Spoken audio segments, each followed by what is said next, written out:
चलिए, हमारे प्रिय गण साहब, अब मैं नेक्स्ट वीडियो फिर बनाने जा रहा हूँ भक्ति साथ। नेक्स्ट क्वेश्चन है, राम का पिता कौन था? हमारे जो श्री पुरुषोत्तम राम जी हैं, उनको श्री पुरुषोत्तम राम जी इसलिए पढ़े क्योंकि वे अपने वचन पे दृढ़ रहते थे, अटल रहते थे। और उनका कहना था कि भले प्राण जाए पर वचन न जाए। वो प्राण दे सकते थे मगर वचन से नहीं मुकर सकते थे। मैं जो भी टूटी फूटी भाषा में उनके लिए एक बात जानता हूँ, मैं बता दूं। जब वो उनका शरीर त्यागने का समय आया तो स्वयं यमराज जी आए और उनसे रिक्वेस्ट किए कि आप मुझे अंदर जाने दें। वहाँ पे लक्ष्मण जी थे। लक्ष्मण जी बार बार उन्हें मना किए, चेतावनी दिए कि अभी भैया आपसे नहीं मिल सकता है। और यमराज जी ऋषि के भेष में आए थे। तब उन्होंने ज़बरदस्ती विवश कर दिया और उनको भैया से अनुमति मंगाकर उनको ले गए अंदर और बोला, यमराज अभी मैं कुछ सीक्रेट बात करूंगा, आप इसे बाहर निकालें। क्योंकि मैं बता दूं, जब यमराज आपके पास आएंगे तो आपका कोई चारा नहीं चलेगा, क्योंकि आपको फिर अकेला ही सारे सबूतों का गवाह बनना पड़ेगा।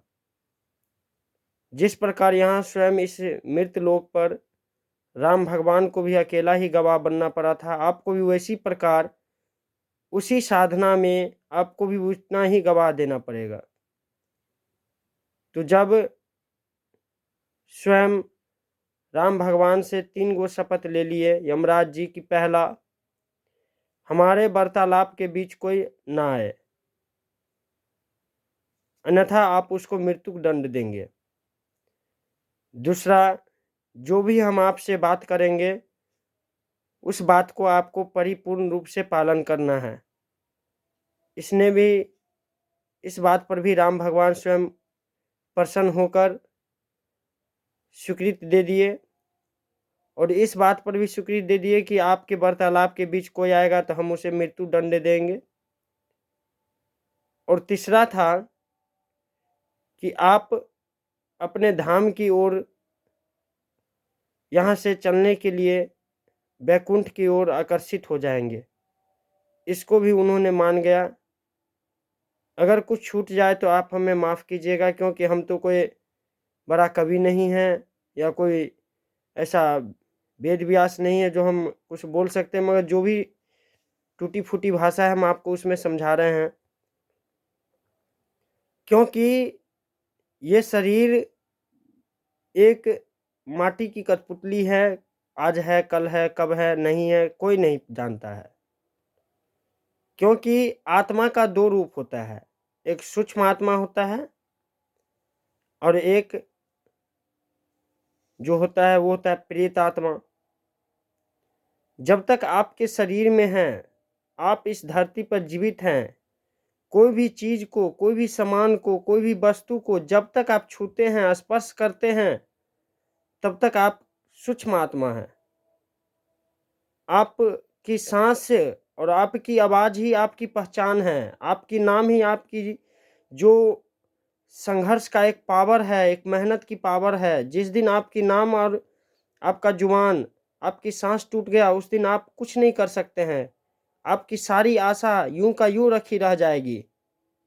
आप बिखर जाइएगा, टूट सा जाइएगा। इसीलिए जब राम भगवान को जाने का समय हुआ तो स्वयं यमराज जी ने उन्हें बोले कि अब आप जिस काम के लिए यहाँ आए थे, आपका काम पूरा हो चुका है और इसलिए आपको यहाँ से चलना है। तब जोर लगाकर फिर वहाँ पर एक और लक्ष्मण जी को गेट से बुलाकर फिर कहते हैं प्रभु कि तुम हम दोनों के वार्तालाप के बीच नहीं आएगा। तो स्वयं लक्ष्मण जी कहते हैं, ठीक है भैया, आपकी जैसी अनुमति भराता, मैं उस चीज को स्वीकार करता हूँ। फिर एक ऋषि ने आकर फिर उसे जोर लगाया। अब कौन ऋषि था मैं ये नहीं जानता, मगर मैं कह सकता हूँ। और उसके बदौलत फिर उन्होंने गया आदेश लेने के लिए। तब तक स्वयं यमराज और राम जी वार्तालाप कर रहे थे। उस बीच लक्ष्मण जी टपक गए, फिर उनको मृत्यु दंड देना पड़ा। तो समझवे करते हैं कि मृत्यु दंड में कितना दुख होता है। इससे दोनों भाई और घर में आंसू का बरसात होने लगा। और इसके बाद हम आगे चलते हैं नेक्स्ट क्वेश्चन पे। बने रहे। जय हिंद, जय भारत।